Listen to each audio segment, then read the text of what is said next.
I just try and get high any way possible, and living on the streets drove me into almost helplessness. I looked at myself one day and just said, like, wow, this is actually who I am now. And you know, it just happened so fast that I never thought I would end up sleeping in a sleeping bag in the park. I had to pick two choices. Out of that was jail or detox. I was brought to a hospital and I was on life support for 3 weeks. That's when I found my addiction was going out of control.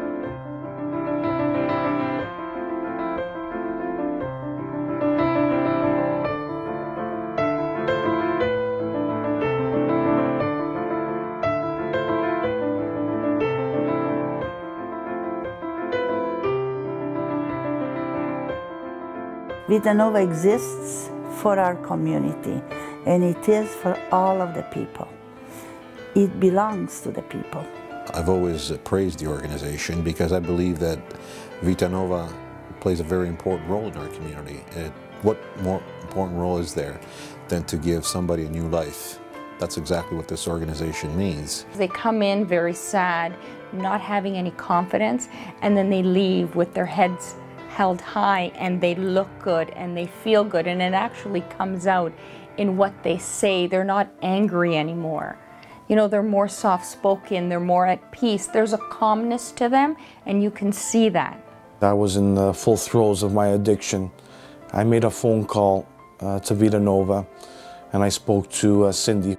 I just wanted to actually get help instead of going through the whole process myself again, because I knew I was going to screw up if I did that. So I went on the internet and just looked up a bunch of rehabs, and this one was the one that really stuck out to me. I brought myself to Vitanova. I've heard a lot of good things about Vitanova. My lawyer and my parents, they told me that I need to get help and to find different tools and coping mechanisms to help me better myself. I was very uneasy and nervous because there were a lot of clients standing outside in between their programs, but once I actually walked through the door and got to speak with the receptionist and met Lourdes, it felt like I was at home even though I hadn't lived here yet. It's a big step for them when they make that call and they first come in for the first assessment. It's a big step for the client. So the client comes into either the day or the domiciliary program. Now the day program is when the client comes in and comes at 9 and leaves at 5. The domiciliary program is for men only, whereas the day program is for men and women. But the domiciliary program is when the client actually lives with us. When they come into the program, they're assigned a chore, and it begins with very light duties from vacuuming to dusting, and eventually it becomes, you know, being a responsible and asking his peers to help him, for example, or cooking a meal for up to 40 people. And those are very transferable skills that they take with them when they leave us. And not only that, they have to wake up at a certain time, they're going to bed at a certain time, their areas have to be kept neat and tidy. They're doing their own laundry, for example. So some really good transferable skills that they take with them. Now alongside that, they're also given therapeutic intervention. You can go to anyone and speak to them about any of your problems, or the counselors as well. I work closely with Anthony. He's a great counselor. He teaches the relapse prevention program. Perhaps we can begin with Dustin. I went home mainly to see my family this weekend. I do the relapse prevention group, life skills group, anger management group, the aftercare support group, and various community building type groups. When I went home, I took a cab on the way home, and while I was taking the cab ride home, I felt some feelings of anxiety coming up, cravings, urges. A lot of times people will experience a thought, urge, and craving unexpectedly, and the first reaction is, why is this happening to me? And I realized some of the triggers came up being in a cab, driving through old areas. The objective now is to be able to experience the phenomenon of thought, urge, and craving and detach yourself from it. The client comes first. We're here to really serve them. They took me in, open hearts. They fed me. They clothed me. They gave me a blanket. They gave me everything that I needed to have to survive. But yeah, I came right off the streets with nothing. An enlightened society is a society that cares for those who need it most, who, through no fault of their own, face challenges and barriers. We serve anyone with a willingness to get well. We have served over 10,000 clients over the years. And I also believe that 82% of these clients have successfully completed not only their programs, but enjoy a richer life. Since I've been here, I've developed a more mental, spiritual, and creative clarity that I was searching for this whole time.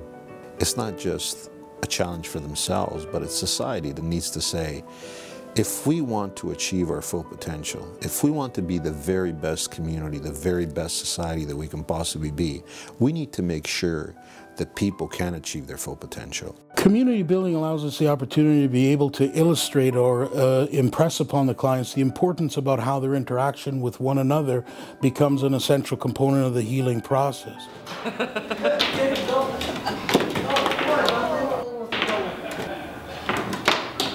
There are people around that I'm more comfortable with, that I made friends with here, that I can talk to.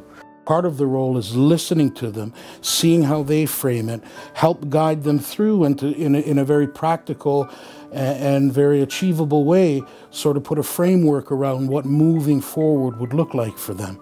Currently in my recovery, I'm in the transition phase here at Vitanova.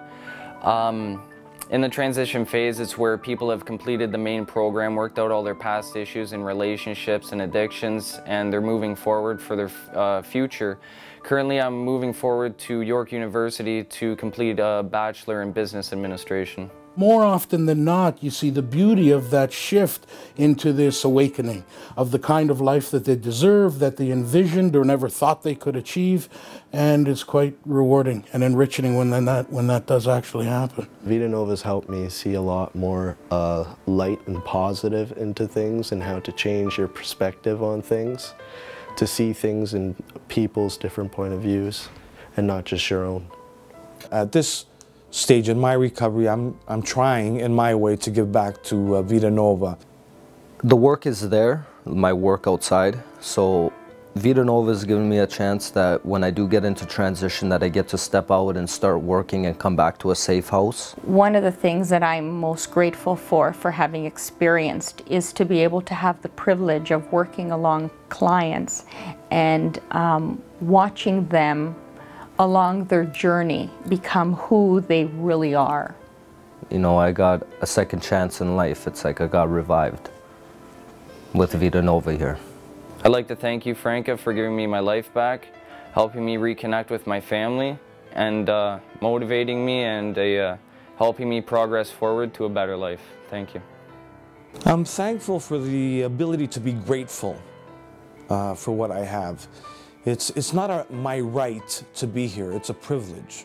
I just wanted to thank you deeply for letting me move in when you did. Thank you. There's nothing else to explain. She has saved lives and she has saved mine. This all was achieved because of you, the supporters, the contributors. So what I want to say most of all is thank you. Thank you on behalf of our board of directors. Thank you on behalf of my staff. Most of all, thank you on behalf of my clients. And may you have all the blessings of the season and a Merry Christmas to you all. I wish you health, I wish you serenity, I most of all wish you peace.